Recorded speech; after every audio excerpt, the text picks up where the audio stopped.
विश्रांतीनंतर आपल्या सगळ्यांचं पुन्हा एकदा स्वागत।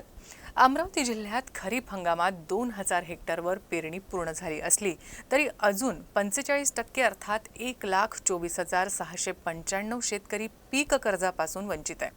खाजगी बँका पीक कर्ज देण्यासाठी टाळाटाळ करत असल्याने शेतकरी हवालदिल झाले आहेत।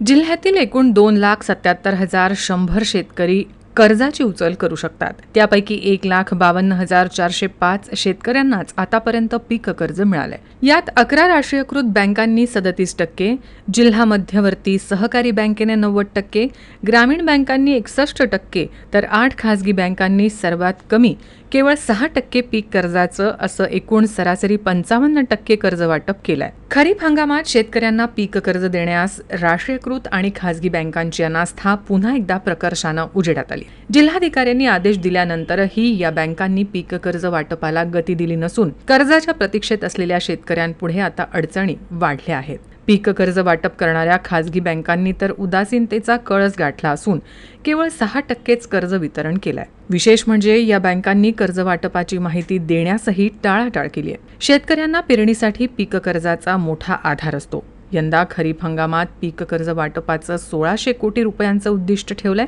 यात राष्ट्रीय बँकांसाठी 830 कोटी, खासगी बँकांसाठी 229 कोटी आणि ग्रामीण बँकांसाठी 21 कोटीचं उद्दिष्ट आहे। पीक कर्ज वितरणात जिल्हा मध्यवर्ती बँकेनं आघाडी घेत 90% उद्दिष्टपूर्ती केली आहे। मुदतीत कर्जाची परतफेड करणाऱ्या शेतकऱ्यांना डॉक्टर पंजाबराव देशमुख व्याज माफी सवलत योजनेचा लाभ मिळणार आहे। पीक कर्जावर 6% व्याज आकारणी करण्यात येत असली तरी व्याजाची 6% रक्कम केंद्र आणि राज्य सरकार बँकांना देत असल्यानं 0% व्याज दरानं शेतकऱ्यांना पीक कर्ज दिलं जातं।